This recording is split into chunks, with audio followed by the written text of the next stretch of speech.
Et KTL qui va proposer son châssis skateboard à des constructeurs tiers.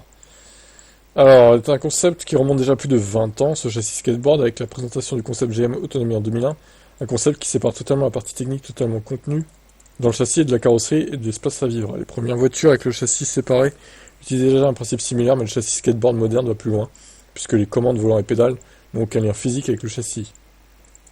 Le développement du freinage brake-by-wire ces dernières années, puis à présent de la direction drive-by-wire, porte le principe du concept à la réalité avec les premiers exemples qui commencent à arriver sur le marché. La batterie représente un composant clé d'un tel châssis. KTL y voit une opportunité de développer son activité.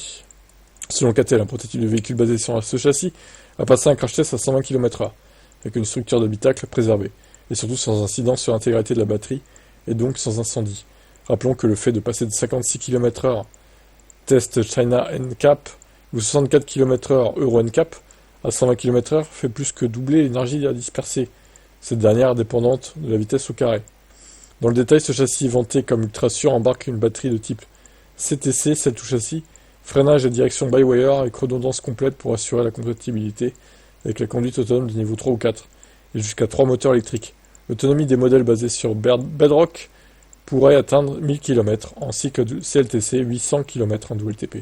Un des avantages de ce type de châssis est la réduction des temps de développement, déjà très courts chez les constructeurs chinois. KTL évoque ainsi de 12 à 18 mois pour développer et commercialiser un nouveau modèle.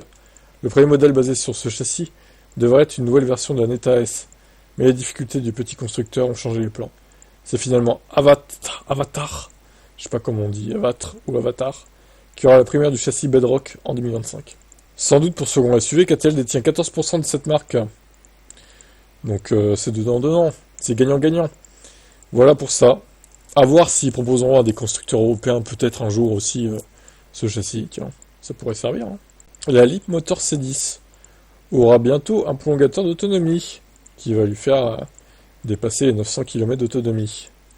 Selon Leapmotor, ce prolongateur d'autonomie permet de combiner les avantages des véhicules électriques et des voitures essence traditionnelles en offrant une plus grande autonomie et un meilleur rendement énergétique. Sous le capot, on a un moteur de 1,5 litre, une batterie de 28 kWh et un moteur électrique de 212 chevaux.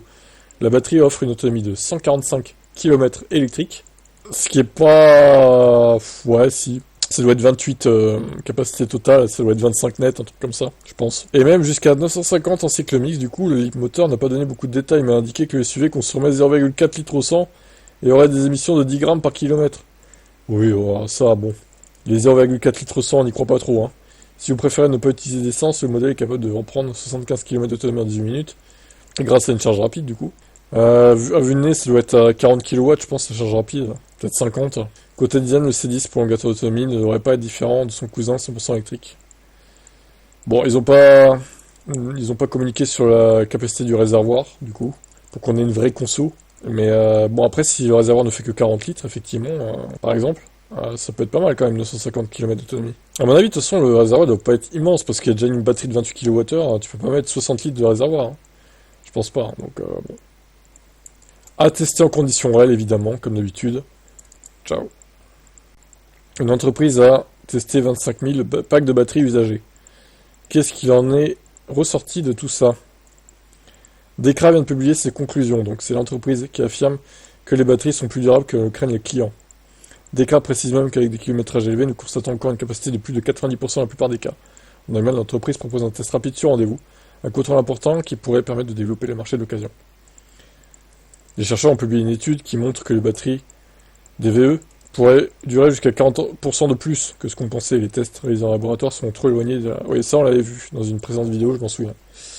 Donc, bon alors, les tests de Decra, comment ils font pour faire leurs tests là du coup quelle est la procédure hein. Voyons ce qu'il en est sur le site de Decra. Les batteries DVE sont plus durables que ce que les consommateurs pensent. Cette année, 6 Jaguar I-Pace ont été testés par Decra. Donc on a le modèle, d'accord. Après avoir parcouru entre 180 000 et 260 000 km, l'état de santé des batteries de traction a été compris entre 95 et 97%. Nous avons chargé les véhicules en moyenne une fois et demie par jour, et pas particulièrement doucement, mais toujours à pleine capacité afin de rassurer les conducteurs en matière d'autonomie. Nos expériences avec les véhicules électriques sont extrêmement positives, explique Georges Beiner, directeur général de MTZ, une société de taxi basée à Munich. Ah, c'était des Jaguar I-Pace de taxi, d'accord. Alors, pour le coup, il faudrait peut-être tester d'autres modèles, parce que les Jaguar I-Pace, c'est quoi? Les batteries, c'est des LG, je crois, non? Je sais plus. Il me semble, hein. Ça peut différer selon les constructeurs de batteries aussi, hein. Attention quand même, hein. Notre expérience du test de batterie montre des durées d'utilisation nettement plus longues dans l'ensemble. Les batteries de traction sont très bonnes. Même avec des kilométrages plus élevés, nous constatons toujours un état de santé supérieur à 90% la plupart des cas. Il existe néanmoins des cas aberrants dans le style de conduite, le climat et le comportement de charge. La batterie de traction d'un véhicule électrique peut vieillir à des rythmes différents. En tant que composant le plus cher de l'ensemble du véhicule, elle a une influence décisive sur la valeur d'une VE. Le test de batterie breveté DEKRA proposé dans de nombreux pays est actuellement disponible pour environ 130 modèles de véhicules différents. En 15 minutes, la procédure permet de déterminer avec précision l'état de santé de la batterie à l'aide d'un test statique et d'une courte accélération d'environ 50 à 100 mètres. Cette procédure repose sur ce qu'on appelle le paramétrage de modèles de véhicules individuels, dans lequel la batterie est chargée et évaluée à l'état neuf lors de longs essais sur route dans des conditions diverses. Ça crée une sorte de plan de coordonnées que notre système utilise pour analyser et évaluer les mesures réelles pendant le test. Le résultat est une déclaration sur l'état de la batterie qu'aucune autre méthode sur le marché ne fournit à la même vitesse et avec la même précision. D'accord, bon, c'est un peu vague, mais ok. Ils ont une procédure apparemment assez précise, ok. Que dire d'autre? Écoutez, si c'est une méthode fiable, pourquoi pas, hein. Si ça peut être réalisé sur plein de marques différentes, c'est bien aussi. Allez, ciao. Déjà des remises sur la Renault 5. 6 à 10% de remise. La révision anticipée du bonus écologique a eu le mérite de faire sortir les constructeurs du bois. Réduite de 2000 €, l'aide à la transition écologique semble désormais compensée par les marques et les concessionnaires, preuve qu'on n'a pas encore atteint le juste prix de la voiture électrique. L'exemple de cette Renault 550 autonomie confort 52 kWh est frappant. Avec les modèles d'occasion de 0 km déjà immatriculés, dont les concessionnaires Renault ont déjà touché le bonus 2024 de 4000 €, ils daignent proposer des remises de 2390 €. Pas besoin d'être fort en mathématiques pour comprendre qu'il y a une entourloupe. Il s'agit donc d'être malin pour leur faire remarquer que vous n'êtes pas idiot. Mais il faut d'ores et déjà pousser la réflexion un peu plus loin. Tout d'abord, chaque jour qui passe, les parkings des concessions se gonflent en exemplaires. Les délais sont donc de plus en plus courts, et les vendeurs ont déjà intégré l'idée que les remises ne doivent plus attendre. Qu'elle est loin à l'époque où les ristournes attendaient de longs mois avant d'être la norme pour vendre une voiture. Aujourd'hui, le prix catalogue est totalement indicatif. Mais plus personne n'y s'y réfère, à part chez Tesla du coup. Le juste prix dépend de l'échange entre le client et le concessionnaire. La magie Internet permet exactement de connaître la météo des ventes. Le Scénic a fait davantage de résistance, mais il a fini par se résoudre à se mettre de l'eau dans son vin pour ne pas perdre la face au modèle Y tombé à 36 990 €. Il est désormais acquis qu'un concessionnaire Renault, au-delà du bonus écologique 2025, est disposé à remiser le nouvel R5 de 6 à 10%, utile pour symboliquement posséder une version plus performante. Belle est positionnée sous la barre des 30 000 €. Ouais, bon, après c'est un geste, mais c'est pas non plus un énorme geste. Pas sûr que ça fasse vraiment décoller les ventes dans les prochains mois. Alors là, c'est vrai qu'elle va bien marcher parce qu'il y a l'effet de curiosité et tout. Les gens qui veulent vraiment cette voiture vont l'avoir dès maintenant. Ils vont pas attendre.